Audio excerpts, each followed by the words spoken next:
So if you didn't watch my last video, which was uploaded probably shortly before this one, I announced that my husband and I are expecting a child in May. I am currently 23 weeks pregnant today, the 13th of January.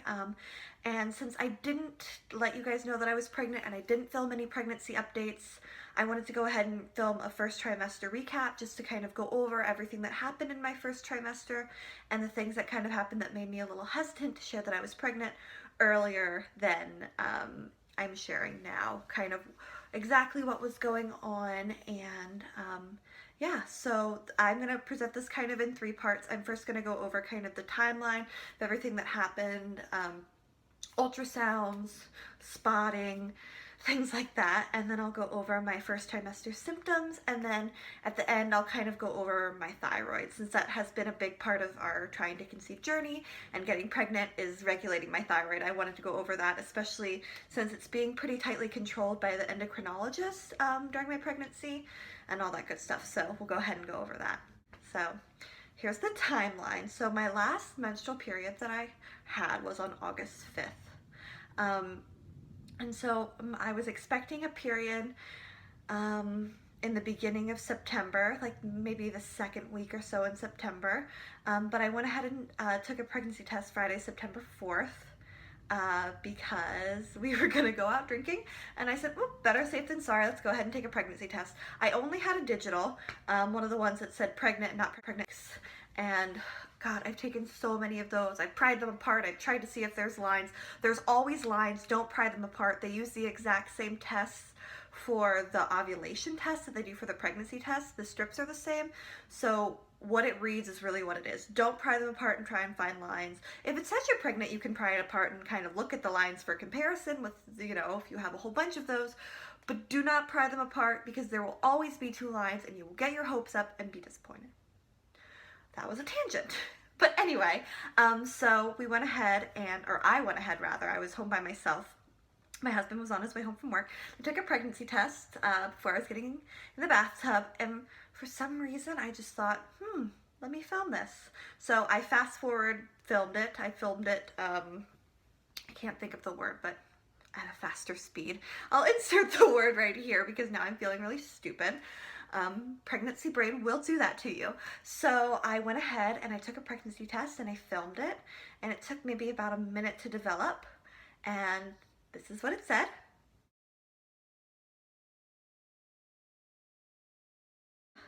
So that I was pregnant. I was shocked, absolutely shocked, because this was a few days before my missed period. My cycles are a little bit longer. They were between like 31 and 35 days, so anywhere in that range is when I was expecting my period, and I was kind of going for the later just so that I wouldn't get my hopes up. So yeah, I was just at like 29 or 30 days when I took this test, which is crazy. I didn't expect to get a positive pregnancy test that early. I wasn't testing at all early in the cycle. The only reason I did is because we were going to go drinking, and I said, better safe than sorry. So I get a positive pregnancy test, and I call my husband immediately, and I should have waited till he got home and like done something sweet romantic, but I was too excited, so I called him and I told him, and he almost hit a pedestrian with his car, but he got home and we were just really excited, and we obviously didn't go out drinking that night. And so I called my OBGYN, who I was already seeing, and I made an appointment with the nurse educator, who is who you see first, who basically goes over like all the things you can and cannot do in your pregnancy. So I had that appointment September 10th. And the day of September 10th, I had like the teeniest, tiniest bit of brown spotting, you know, which you can have postcoitally after intercourse. You can have that from being constipated. Early in your pregnancy, brown spotting isn't too worrisome, but with my miscarriage, a lot of the bleeding was kind of brown, so I was very, very nervous when I got that. So I had my beta HCG drawn with that appointment, and well, I asked, and they said, yeah, that's totally fine. So I had that drawn, and then 48 hours I had it drawn again. And what you want to see is that it doubles. And so I'm just reading from the computer that's behind my camera. So my beta was 1,173 on the 10th, and on the 12th it had more than doubled to 2,827. So that was really good. I was really encouraged. I was going to make a video. I was excited. I was going to announce her pregnancy on YouTube and start doing pregnancy updates and all that really great stuff. That was the plan. And then I woke up the morning of the 18th. I was 6 weeks and 2 days with a lot of brown spotting, like a copious amount. It was gross and nasty and unpleasant.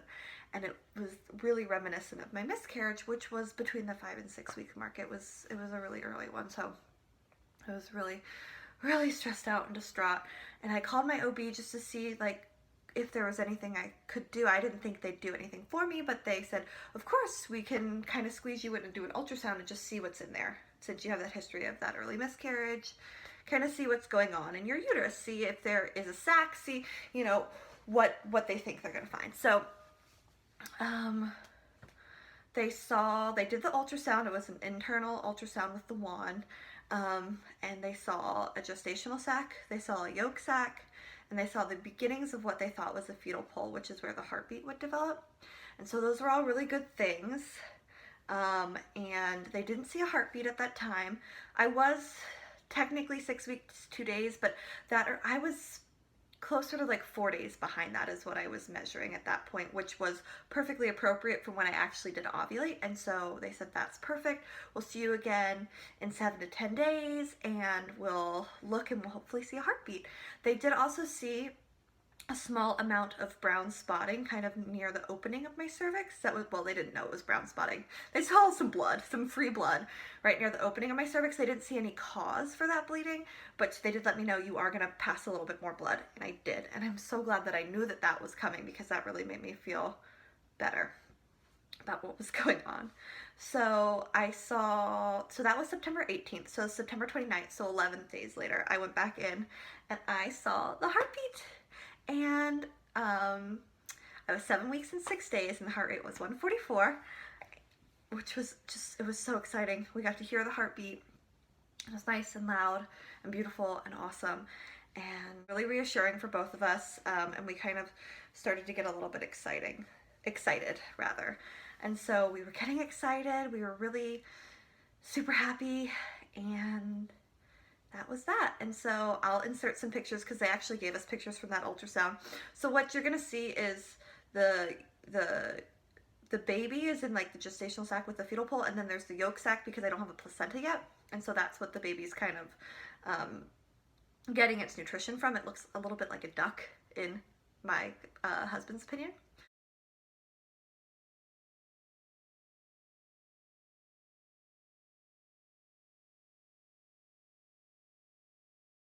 So that's that.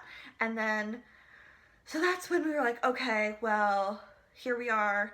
I could post something on YouTube. I could start doing pregnancy updates. We've kind of confirmed that there's baby in there. But then just because I had that scare with the bleeding, I was just like, I really want to wait until 12 weeks. And then at 12 weeks, I was like, oh, but we need to tell everybody. And then I got pushed to 16 weeks and then buying the house and everything. So it just kept getting pushed back. So that's why I did not make a video immediately announcing my pregnancy. But yeah, so that's kind of what happened. The first time we heard the heartbeat with the Doppler was at work. And I work on an OB unit in a hospital, but it was 9 weeks, 2 days, and we heard the heartbeat. It was like 160s, 170s with the Doppler, so that was really exciting. And it took forever to find, and we heard it for like a second, but now I can find it no problem, which is exciting. Not that I Doppler all the time. I can feel the baby move now, so I don't feel the need to, but before, when I wasn't feeling the baby move, probably once a week I would just listen with the Doppler. And I would do my whole appointment myself. I would weigh myself and all that stuff because I was trying to regulate, make sure I didn't gain too much weight. At the end of my first trimester, I had gained about 5 pounds, which they said was good.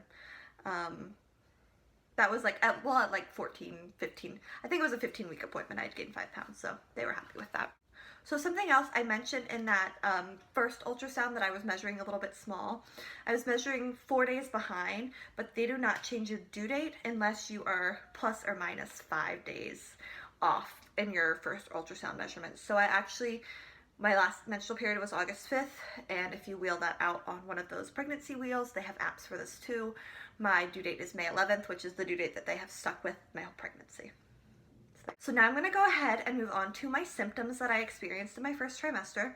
When I found out I was pregnant, I really had no symptoms before, like 0. So don't let that discourage you that you think you can't be pregnant because you're not having symptoms. I had more symptoms on the cycles that I wasn't pregnant than on the cycle that I was.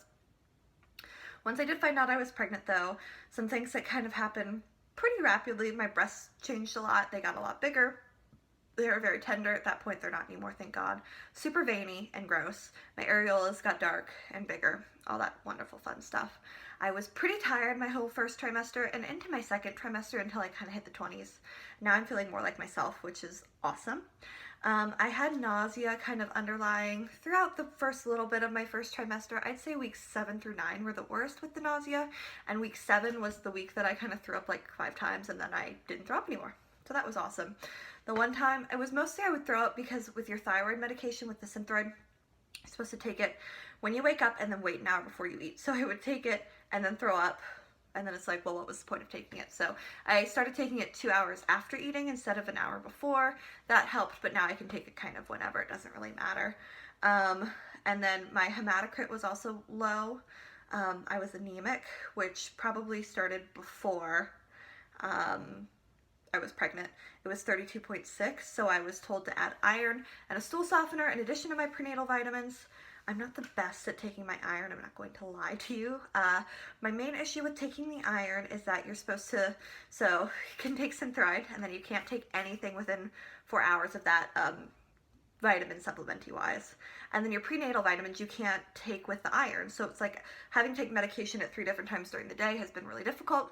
What I've started doing now, because I basically took iron for like a few weeks and then just totally stopped, don't tell my OB, is I've been carrying it with me in my purse and taking it in the middle of the day with like lunch or at work with my middle of the day meal. I work night shift, so I kind of call it, I guess we call it lunch. I don't know, but that's what I've been doing, and that's been helpful. Those are all my symptoms, and then I'm gonna go ahead and go over all of my thyroid stuff.